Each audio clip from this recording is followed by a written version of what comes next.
Hi friends, welcome back to Inspo English. I am Xavier KS. Friends, today I am here to recite the beautiful poem, The Inchcape Rock, written by Robert Southey. The poem gives us a picturesque description of the disastrous end of those who yield to evil. It describes a bell being installed in the Inchcape Rock to warn the people and the seafarers about the reef near the Scottish coast. It is cut and sung by a pirate out of jealousy towards the fame of the Abbot of Aberbrothok, who installed the bell. The pirate had a disastrous end when his ship sank, crashing against the same reef, the Inchcape Rock.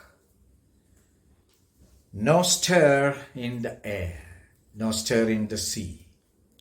The ship was still as she could be. Her sails from heaven received no motion. Her keel was steady in the ocean. Without either sign or sound of their shock, the waves flowed over the Inchcape Rock. So little they rose, so little they fell, they did not move the Inchcape bell. The worthy Abbot of Aberbrothok had placed that bell on the Inchcape Rock on a buoy. In the wind it floated and swung, and over the waves its warning rung.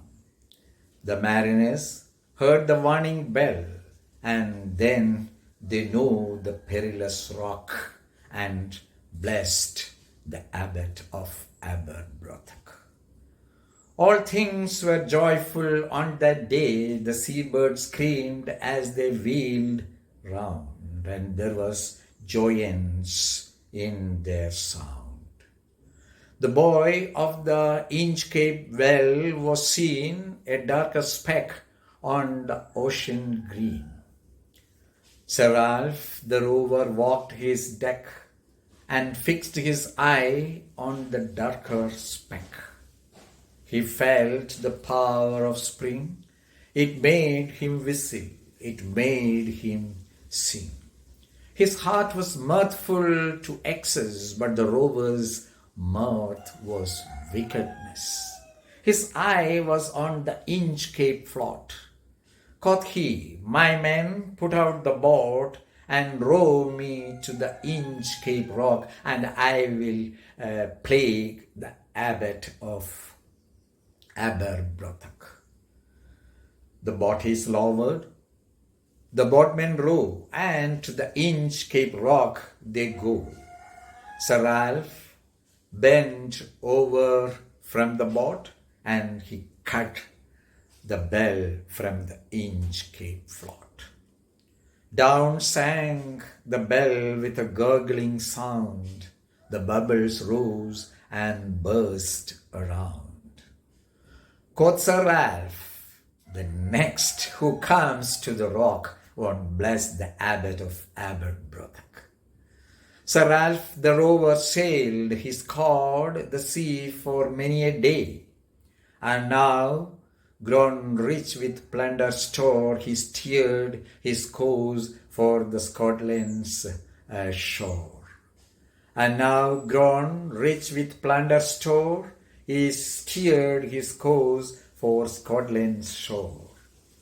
So thick a haze overspreads the sky, they cannot see the sun in high. The wind had blown a gale all day. At evening it had died away. On the decks the rover takes his stand. So dark it is, they see no land. Quoth Sir Ralph, "Will be lighter soon, for there is the dawn of the rising moon." Canst hear, said one, the breakers roar, for me think we should be near the shore. Now where we are I cannot tell, but I wish we could hear the Inchcape bell. They hear no sound. The swell is strong, though the wind hath fallen. They drift along with a shivering shock. O Christ, it is the Inchcape Rock. Sir Ralph the Rover tore his hair. He cursed himself in his despair. The waves rushed in on every side. The ship is sinking beneath the tide.